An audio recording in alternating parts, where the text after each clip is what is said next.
everyone. Welcome back to another episode of the Sports PressHER. I'm one of your hosts, Teirrah. Of course, here's your other host. I'm Moriah and Teirrah. We have some NBA and NFL topics to discuss, so let's get right into it. Our first topic is a little father-son duo that we want to hit on. And of course, that's Bronny and LeBron.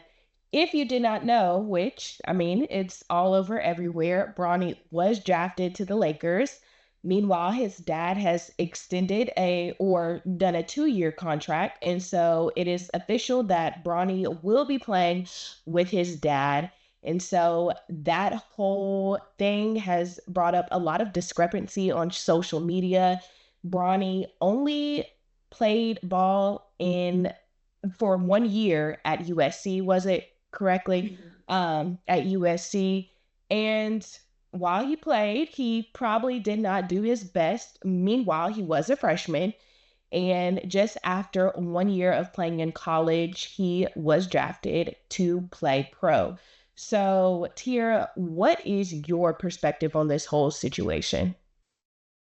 I don't know. I think one way you can look at it is like the Lakers could just wanted to be on the right side of history in the sense of, the first father-son duo playing together. So that's one thing. But Bronny, he hasn't done super well in Summer League. He's only averaged about 4.3 points a game while being on the floor for about 25 minutes. But he did have his best offensive performance against the Hawks. He had 12 points.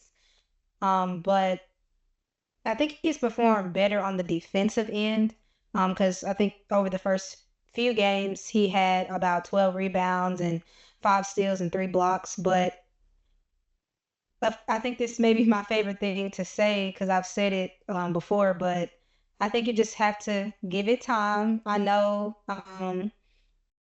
I've said it about a lot of different things, but I really think that applies here too. It's an adjustment period for him. Like we talked about with Angel Reese and Caitlin Clark, they weren't doing so well at first, but now look how, they're doing. They're doing extremely well now and breaking records and stuff like that. And so that's the same thing here with Bronny. It's an adjustment period. He didn't stay in college long. He didn't have a lot of experience at that level, which may have prepared him better for this next level. But, and I also want to acknowledge that I also think a lot of people are putting too much on him and expecting too much of him out the gate. Like, I think people are kind of expecting Bronny to be LeBron, and that I don't understand that because he's not LeBron, he's Bronny, an entirely different person. Like, yeah, we know he's LeBron's son, but he's trying to pave his own path and, trying to do his own thing and create his own legacy. And also with that, I think him playing on the same team as his dad is like more added pressure because I think people are thinking like, oh, it's going to be 2 LeBrons on the court. And that's just not happening, at least not immediately. And it may never happen. I don't know. But like I said, you got to give him time to adjust. And I think he's going, like I said, his last performance against the Hawks, like he was better. So just give it time. And I think he'll, be even, better. And not saying he's going to be LeBron. He may not. But, give it time, let him adjust and, let him do him, and we'll see what becomes of that. Yeah. I think the point is there's no one that can deny that Bronny did not have the stats to get drafted. I think that is just an understanding that we all have. Bronny was not drafted for how he played in college. He was drafted because it was kind of influenced by his father. His father has wanted to play with him in his last few seasons, however long LeBron is going to remain in the NBA before he retires. And so that's what people need to realize is that he was not drafted for how he played, his performance. He's still good.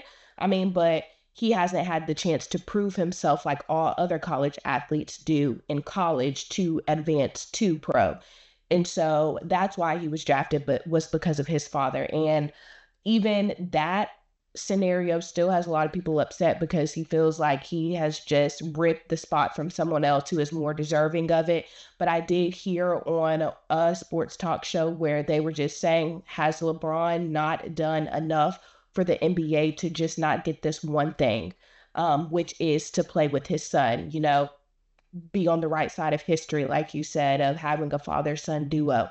And so, has LeBron not done enough for the NBA to just get his son drafted, even though he, didn't have the perfect resume for it? Do you feel like that's okay?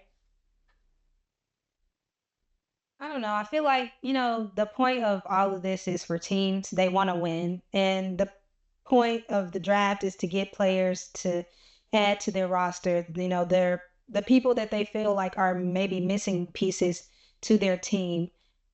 Um, Maybe they felt like, Bronny may be some asset, or maybe they're Hmm. thinking for the future. Like, Yeah. some people draft like that. They, think, hey, get these guys in now, get them, around all of these vets, and, maybe it makes them better, and they'll learn.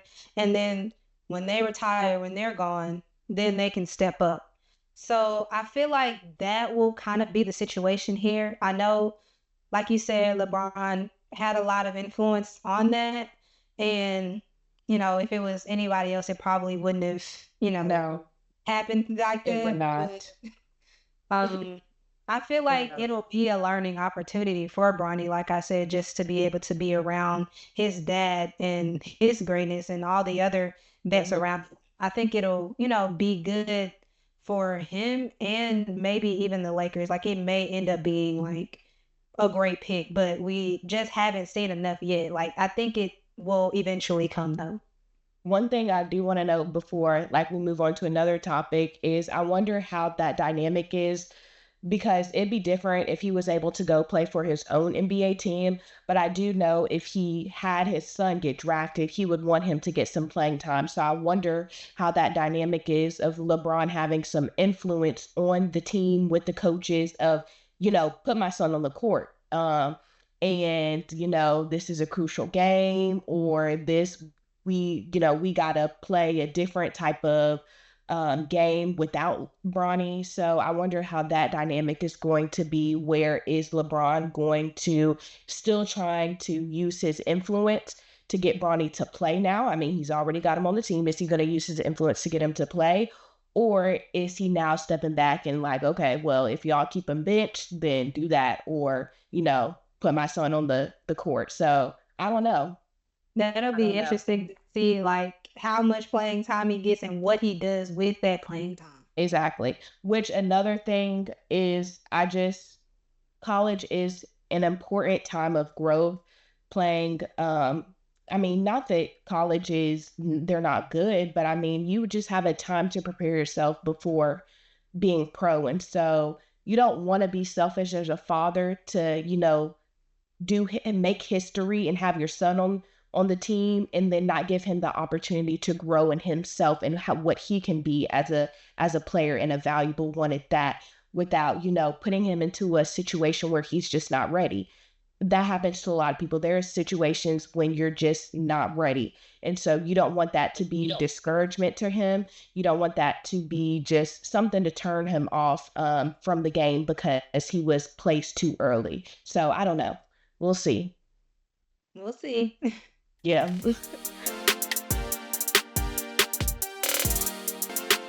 Well, it has actually happened. I'm sure you all have heard. It's really real. The Splash Brothers are no more. Klay Thompson is no longer a Golden State Warrior, and he's now a Dallas Maverick. I still can't believe it. The 13-year historic run is officially over. But a quick overview of Thompson's stats as a Warrior are as follows. He was drafted in the first round of the 2011 NBA Draft with the 11th overall pick by the Warriors. NBA All Rookie First Team, NBA All Defensive Second Team, two-time All NBA Third Team, five-time NBA All Star, and a four-time NBA champion. what a resume. Thompson definitely had a great career with the Warriors, and I'm sure it will continue with the Mavericks. And he and the Mavericks have agreed on that 3-year, $50 million contract. And what a lot of people have found interesting is that Thompson was offered a 4-year, $80 million deal with the Lakers and declined it to go to the Mavs. And his dad, who's Michael Thompson, he used to play for the Lakers. He's kind of disappointed in Klay deciding to go to Dallas. And here's what he had to say about it. What were your initial thoughts when, I'm sure he talked to you about it, but when this whole thing went down over the last 24 hours? Yeah, hold your congratulations, Frank. And Scal. I'm not too feeling too much in a congratulatory Really? mood right now. Because obviously it's Clay's decision. It's his life. He's a grown man, 34 years of age, just like we were 34 at one time. Scal, Frank, and our father used to give us advice, and we would go choose our own path, and that's fine. That's what life is supposed to be about. But I'm really disappointed. I was hoping, as you can assess, that he would be a Laker, and it was close. It came down to the Lakers and the Mavs, but the Mavs won out. But you know me, I was hoping and praying he'd finish his career with the Lakers.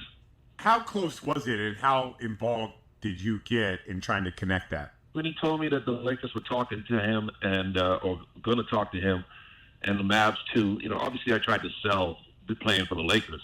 Obviously that's the right thing for me to do and the proper thing for me to do, and I felt like it was the correct thing for me to do, because I really believe in this franchise. The franchise has been so good to me and my family, including Klay. He grew up a Laker fan. He grew up idolizing Kobe Bryant, like most players his age, most kids his age. So I just thought it seemed like it would be the perfect fit for him to finally come back home, because we always talked about him playing for the Lakers. If he was not a Golden State Warrior, where else would he want to play? And of course, being a fan of Kobe's, he would have loved to have played for the Lakers, but he had a chance, and when the chance came, he chose the Mavericks instead, and I'll live with it. I accept it, and I'm happy for him that he's happy with his decision, but yeah, of course, I tried to sell him on the Lakers. And so, with that being said, what are kind of your thoughts on Klay's decision to go to the Mavs instead of the Lakers? My thought is, what is this whole thing going on where fathers are wanting something for their sons and are expecting them to go on that route and follow in their footsteps in that way? I don't Good know. point. Why can't sons just do their own thing is my thought. I mean, if he just wanted something different, there probably is something specific. It could be the team, it could be, the coach, it could be anything as to why he did not go to the Lakers, especially when he was going to be paid more for less time. So, I mean, I don't know. I it's that reasoning is not open to the public unless you might have a theory as to why, but I do know, I mean, if he wants a change, with him leaving the Warriors, I mean, I kind of expect with all athletes, even though they start their season, they start their career there and they are there for a whole decade, kind of like he was. I just don't expect them to stay with the same team for their whole career. That's kind of hard to do. So I'm not too surprised that he left the Warriors. But with his decision to go to not to go to the Lakers and instead be in Dallas, there's probably something that we as a public don't know, especially if he was going to be paid more. But I would say, as a father, just let your son do what is best for him. That's what I would say. Right. And how I see it, like at the end of the day, it was Clay's decision on where he wanted to go. It came Exactly. down to the Mavs and the Lakers, but Clay ultimately felt that going to the Mavs was the better choice. And I've heard a lot of sources saying that, and also Clay's dad saying that it was more of a financially smart move to Hmm. go to Texas rather than staying in California. And also the team, of course, we know the Mavs just were in the finals this year, had a very good chance to win it. Just couldn't pull out those wins against the Celtics, but nevertheless, still, they're playing good basketball. And I think Clay um, really wanted to get in on that. I think he'd be a great addition, just because of who he is and the experience he's had. But I don't think I can say if it was like the best choice or the worst choice, because I personally think that he'll shine and be a heavy contributor wherever he would have went. But personally, I'm just excited to see Klay, Luka, and Kyrie play together because Exactly. I think that's going to be something special to watch. Because growing up, you see it was always Kyrie and Klay against each other, and now they're going to be teammates. So I think that's going to be cool to see. That was going to be my whole thing. I mean, Dallas, with them getting Klay, already sits in a high power ranking because of Klay signing. And so, like you said, he would be joining that dynamic duo that they had last year of Luka and Kyrie. But of course, Kyrie is now suffering that, what is it, hand injury. So that kind of shoots the plan in the foot. I don't know all the severity of how long he'll be out or recovery, but I do understand that maybe he wants to be the start of something new. A lot of these athletes want to bring up a team, or already Dallas was doing good last year. Like you said, they just couldn't finish through. And so maybe he just wants a change of scenery. That literally could be all it is. Maybe he just wants a change of scenery. Like, it probably, I don't know. So that I'm could just be it. excited to see what this will come about. Exactly. I'm excited too.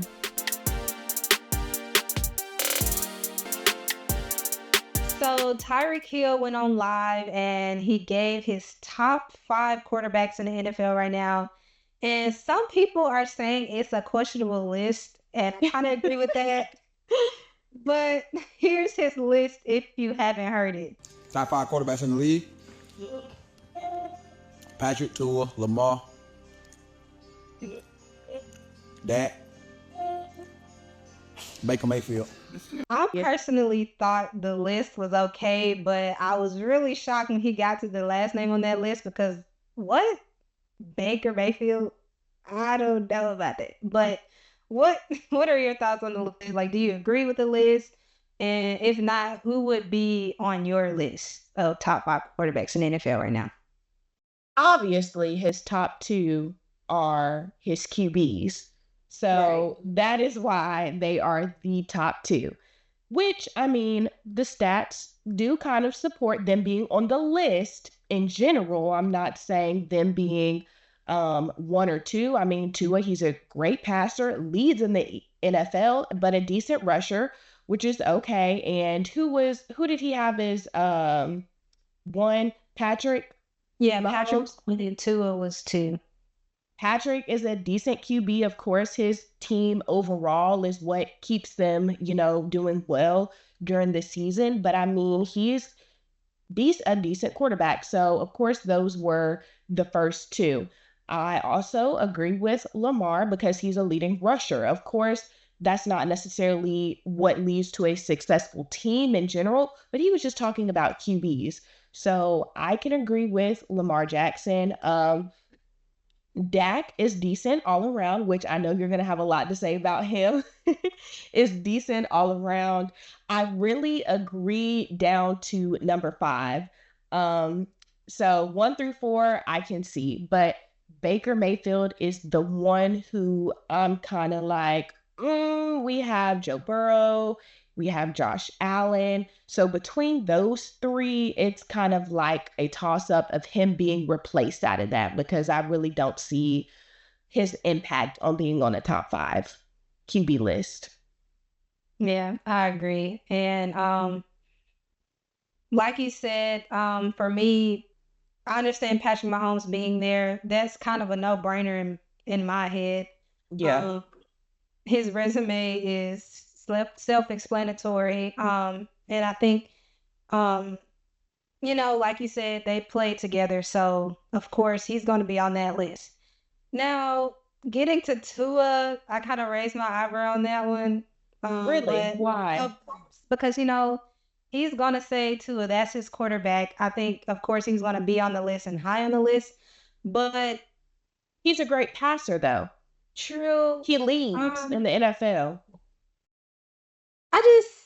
I mean, it's not, well, it's because he's ranking it. Like, to say 2, I think that's a bit generous to put him at 2. But because don't get me wrong, and no, absolutely no disrespect to Tua, but I think, like you said, great player, great passer. I enjoy watching him play. I really do. He's a Pro Bowler, like you said, led the league in passing yards this past season. So of course, giving him props and respects in that regard. But I just I feel like based off this past season, I just can't put him at 2. And I don't think I would put him on the top 5. And, not just discrediting him, I just feel like other players were a little bit better. And next, Lamar Jackson, like I said, I agree with that. This past season, I think he showed like, yeah, he can put up the numbers to be a quarterback. A lot of people were saying that, oh, he's basically a running back. He doesn't have the good characteristics of a quarterback. He barely passes, all this stuff. But he had 4,102 passing yards this past season. He can throw too, y'all. He can throw. Right, he can throw. Don't get it twisted. But he had an MVP caliber year, and he was rightfully awarded with that. So I like him being on the list. And next, of course, got to get to Dak. That honestly surprised me of him being on the list because Dak gets a lot of criticism, whether he has a good year or not. Like, it doesn't matter. He's going to get that criticism. And Dak, he led the league in passing touchdowns. He had 36 in the regular season and 3 more in the postseason, even though they had a short postseason. But, people aren't going to remember that he led the league in touchdowns. They're not going to remember that because of that loss in the playoffs and then any other loss we had last season.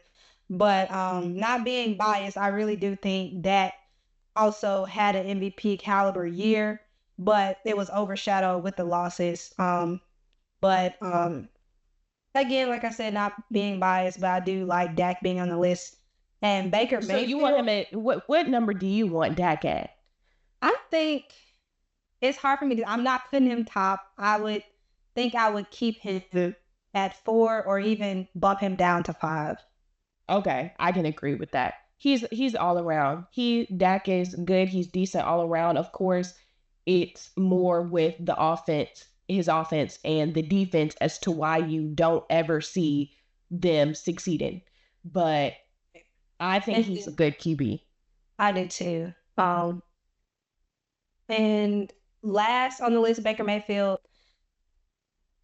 He was number 9 on the list of passing yard leaders. He had 4,044 yards. He had 34 passing touchdowns. And he even got to his first Pro Bowl this season, but he was good. He was good enough for the Bucks to re-sign him. He got him a 3-year, $100 million deal. But it's just them being the top 5 that's the key to this. Because I don't agree. I'm not saying he's not a good quarterback because Baker Mayfield, like he had a great season last season, but I just wouldn't put him in the top 5 conversation. Now, if we were saying top 10, maybe I think he'd be in that conversation. Maybe, but I can't do the top 5. So who are you replacing 5 with? It's hard for me to put in ranking, but if I had to, well, these are my 5. I'm going Patrick Mahomes, Lamar Jackson. I'm taking Tua out. I'm putting Josh Allen in. I'm keeping Dak Prescott as well, and I'm taking Baker out, and I'm putting Jared Goff. Now, this is based on last season because Jared Goff, he had a great season. The Lions won the NFC North for the first time ever. They almost got to the Super Bowl. Goff had the highest completion percentage of his career. Like he just had a really good year, and I think a lot of people are forgetting that. I think, of course, we're going to talk about Patrick Mahomes, we're going to talk about Lamar, we're going to talk about Josh Allen, but I think people are forgetting how good the year Jared Goff had and how the Lions almost, went to the Super Bowl. I know almost is, that's that tricky word, they didn't get there, but technically all but one team almost. Right. So still had a great year. 34 touchdowns in total on the year. Um, I just think he had a great year. So yeah, those are 5. Now, if I had to put them in a ranking, I think I may go Lamar Jackson at 1, Patrick Mahomes at 2, Josh Allen at 3, and then Jared Goff, and then Dak Prescott. I I think like Josh Allen. I do I too. do. He's big. I see him, manhandling some people. I love that about. I love it too. I like I his love when he does aggressive a good stiff arm. Exactly. So I definitely agree. Josh Allen should have been on that list. Baker, so sorry. Great athlete, but it's okay. Just It's not top 5. Like maybe like between 6 and 8. maybe there's Based some on bias last, going on. Maybe they besties or something that we don't know about. maybe. But what would be your top 5? Like your list? Honestly, it changes because when I was reading this, I'm thinking consistency. I'm not thinking just last season.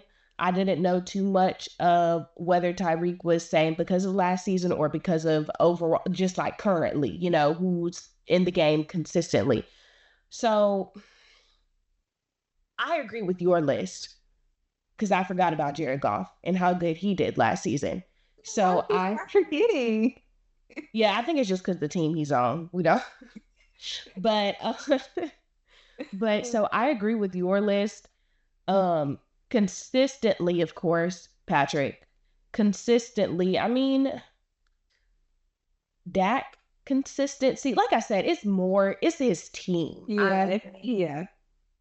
If he just went on a new team, but that would be an uproar. But um so that's what I was thinking about this list. Maybe I read it or, analyzed it wrong in terms of last season. But in terms of last season, I agree with you.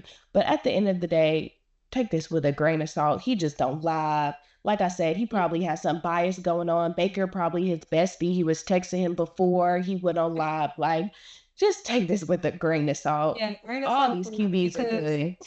Yes, they all are good. Because Tyreek said he's a troll. So, like, Literally, he is just as trolling. you want to, this is just fun conversation just to, get some NFL topics in. We are missing the football season very bad. Most definitely. And you know what? Maybe he knows that. Maybe he knows we need something juicy to spice it up in the off season, but I don't know. He is literally trolling. Take him with a grain of salt. And he some good ideas, but we never know if he was truly serious. On this last topic, we want to hear who your top 5 are. So let us know who your top 5 are. This is up for discussion. We didn't say our list was perfect. So let us let us know what you think. But of course, thank you for tuning into another video with some hot sports topics going on right now. Anything you want to say, Teirrah? No, that's all we have for you guys today. Thank you for watching and listening. And I'm Teirrah Tidwell. I'm Moriah Norman, and this was the Sports Presser. See you next time. Bye.